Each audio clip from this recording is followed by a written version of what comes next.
Kurz koruny se pohybuje okolo 620 korun za euro. Přesto některé směnárny prodávají euro například za 15 korun.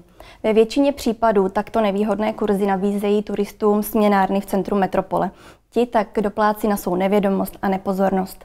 Co s touto praxí může dělat Česká národní banka, která na směnárny dohlíží? O tom si budeme povídat s Tomášem Lídeckým, členem bankovní rady České národní banky. Dobrý den. Dobrý den. Jak často si lidé stěžují u České národní banky na postupy směnáren? Tak já bych chtěl říct v prvé řadě, že je to vždy mediální vděčné téma. Když se podíváme na statistiky, kolikrát si ti klienti stěžují, tak jsou to v jednotkách kusů nebo v desítkách, ale není to žádný velký objem. Samozřejmě můžeme si položit otázku, jestli si stěžují všichni klienti, kteří byli nějakým způsobem nespokojeni s činností vlastně té konkrétní směnárny. Na co si stěžují nejčastěji? Tak u směnárny si klienti nejčastěji stěžují a asi nic jiného ta směnárna nenabízí, než je ten směnný kurz. A na co se tedy zaměřuje Česká národní banka? Česká národní banka se zaměřuje zejména na proces. Vlastně byl schválen zákon o směnárnách, směnárenský zákon, a cílem toho zákona bylo nějakým způsobem upravit ten prodejní proces. Snahou bylo vlastně toho klienta ochránit ve smyslu, že se mu poskytnou předem předsmluvní informace, kolik peněz vlastně dostane tou konkrétní výměnou.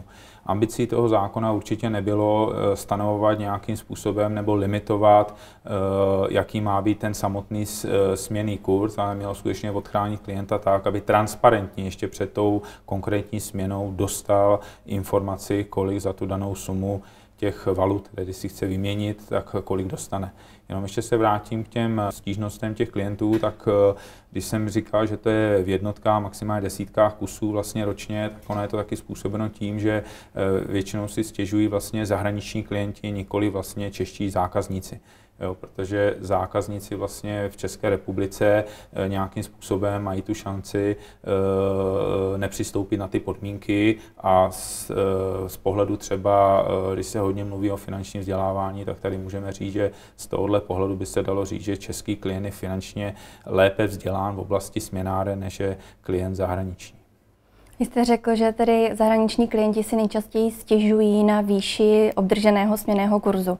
Snažíte se tedy s touto situací něco dělat, nějak ji řešit? V návaznosti vlastně na zkušenosti, které máme v oblasti směnáren, tak jsme navrhli Ministerstvu financí změnu směnárenského zákona. Navrhli jsme tam několik úprav, nicméně dvě ty úpravy jsou zásadní a měly by pomoct další kultivaci toho trhu. Jedna ta změna se týká, že navrhujeme, aby klienti směnáren měli možnost udělat zpětnou směnu. To znamená, pokud zjistí později, že ta směna pro ně byla nevýhodná, protože se porovnali s jinou směnárnou a s jinými kurzy, tak se můžou do 2 hodin vrátit do té směnárny a požádat vlastně o zpětnou směnu a dostat své prostředky vlastně zpátky a udělat si směnu někde jinde.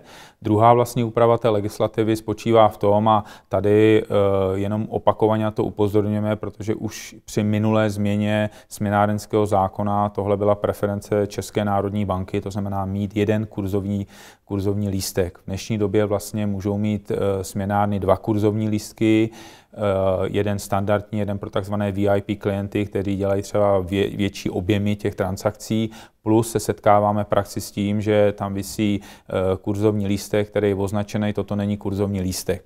Tak my bychom chtěli i těmto nekalým praktikám předejít a navrhujeme, aby vlastně ve směnárně mohl viset pouze jediný kurzovní lístek, kde klientům bude transparentně ukázáno, jaké jsou kurzy, za které se směňují prostředky. Chtěl bych jenom podotknout, že můžeme v té legislativě dělat celou řadu změn.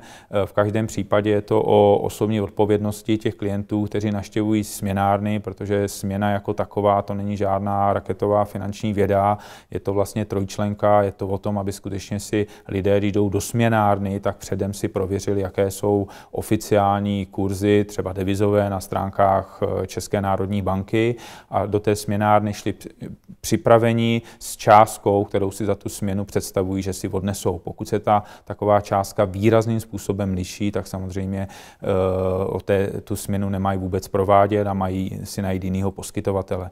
Dalším řešením samozřejmě je možnost vybrat peníze prostřednictvím platební karty. Tohle bych klientům doporučoval, a to z toho důvodu, že pokud pak zjistí, že mají nějaký kurz, který není pro ně příznivý, případně při takové směně je vysoký poplatek, tak v tomhle případě jednám se svou vlastní bankou.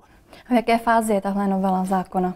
My jsme předložili Ministerstvu financí vlastně naše návrhy. Já musím říct, že panuje shoda, protože si uvědomujeme, že určitě tyhle změny by přispěly k lepšímu fungování v oblasti směnáren, takže v současné době to má Ministerstvo financí na stole a připravuje zákon do legislativního procesu. Takže myslíte, že novela zákona zlepší situaci na trhu a těch stížností ubude ze strany zahraničních turistů na české směnárny? Určitě zejména ta zpětná směna si myslím je velmi silným nástrojem, který by ty směnárníky měl odradit. Nedělejme si iluze, že to ty směnárníci nebudou zkoušet dál, ale znovu opakuju, hodně je to o těch klientech samotných, jak přijdou připraveni vlastně na tu směnárnu, jak se připraví na tu samotnou směnu. A mohou někde klienti směnáren najít informace ucelené, jak se chovat ve směnárně, na co si dát pozor? No, my jsme jako Česká národní banka proaktivně vydali desatero vlastně pro klienty směnáren. Můžou to najít na našich internetových stránkách.